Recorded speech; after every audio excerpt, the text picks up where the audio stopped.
කලපැලට 94 YouTube channel එකට ඔබ සාදරයෙන් පිළිගන්නවා. ඉතින් අදත් ගෙනත් තියෙනවා හරි අපූර්ව ලස්සන මෝස්තරයක් අඳින විදිහ. ඉතින් මෙම සිතුවම අද නිර්මාණය කරනු ලබන්නේ හම්බන්තොට ශාන්තිමේරි ජාතික පාසලේ 8 ශ්‍රේණියේ ඉගෙනු ලබන සිතුක්කි සනුල්ලියා කෝඩ්දාගොඩ දියණිය.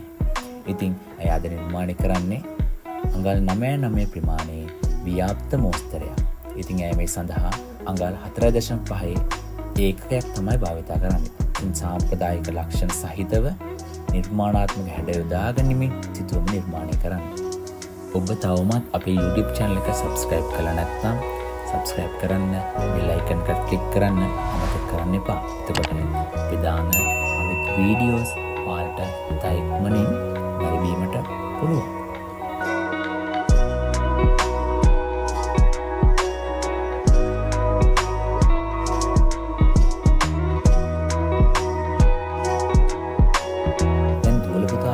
ගල් 4.5 ඒකකයක් අරගෙන ඒ ඒකකේ මේ මෝස්තරය ඇඳ ගන්නකෝ.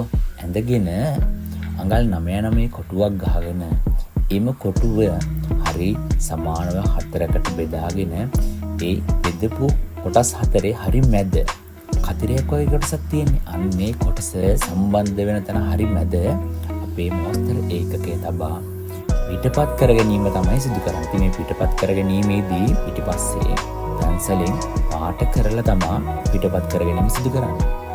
හරි. අපි දැන් පිටපත් කර ගැනීම කරගන්න ගමන් තමයි ඉන්නේ. මේ මෝස්තරයේ දැන් මැද තියෙන මල නිර්මාණය වන රවුම අපි කපකටුවක් ආධාරයෙන් හරි ලස්සනට ඇඳ ගන්නවා. ඊට පස්සේ අපි ඇඳගත්තු නැත්නම් අපි ගහගත්තු බ්ලොක් එකේ තියෙන පැන්සල් පාරවල් දිගේ නැවත පැන්සලේ භාවිතයෙන් රේඛා ටික ඇඳ ගැනීම සිදු කරනවා.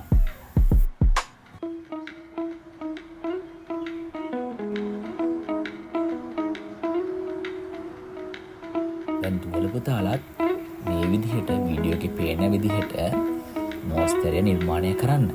අවශ්‍ය තැන් වලදී නතර කරන්න, zoom කරන්න, ලස්සනට මෝස්තරය නිර්මාණය කරගන්න පුළුවන්.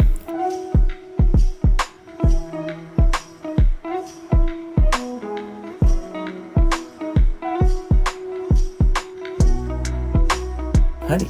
දැන් ඉතින් කැපෙන කොටස් හරි අපූර්වට වීඩියෝ එකේ පේන විදිහට අපේ මෝස්තර එකකය තියලා ලස්සනට පිටපත් කරගමු. ඉතින් වීඩියෝ එක ටිකක් දිග වෙන හින්දා සමහර තැන්වල ගොඩක් වීඩියෝ ස්පීඩ් කරලා තමයි තියෙන්නේ. ඉතින් ඔයාලා මේක නතර කර කර නිවැරදිව මෝස්තරය අඳගන්න. අවශ්‍ය තැන් වලදී කපකටුව මකණය භාවිතා කරන්න.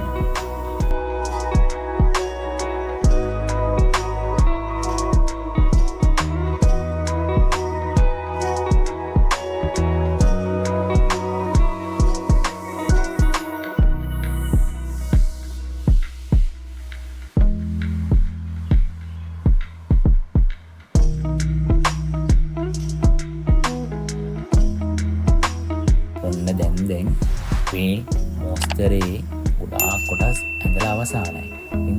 ලොකු මල, පොඩි මල, ඊට පස්සේ ලියවැල් මෝස්තර මේ සියල්ල ටික හරි ලස්සනට ගොඩනගෙනවා.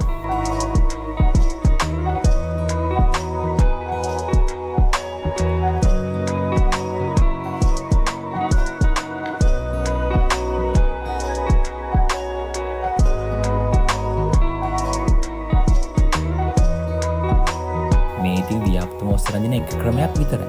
තව ක්‍රම ගොඩාක් තියෙනවා. ව්‍යාප්ත මෝස්තර අඳින ක්‍රම 5ක් තියෙන වීඩියෝ එකක් මම කරලා ඇති. ඒකත් බලන්න මම ඔයාලට කාඩ් එකක් විදිහට දාන්නම්. ඒ ක්‍රමවලටත් ඔයාලා මෝස්තර ඇඳලා හුරු වෙන්න. එතකොට හැමදාම එකම විදිහට මෝස්තර අඳින්න ඕනේ නැහැ නේද? වෙනස් විදිහට, නිර්මාණාත්මක විදිහට, අලුත් ක්‍රම විදිහට අපිට මේ මෝස්තර අඳින්න පුළුවන්.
මෝස්තරය සම්පූර්ණයෙන්ම ඇඳගෙන ඉවරයි.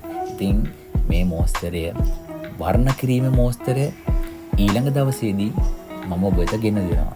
එතකන් ඉතින් මේ මෝස්තරය හොඳට ඇඳලා පුරුදු වෙන්නකෝ. එහෙනම් ඔබට ජයෙන් ජයම වේවා.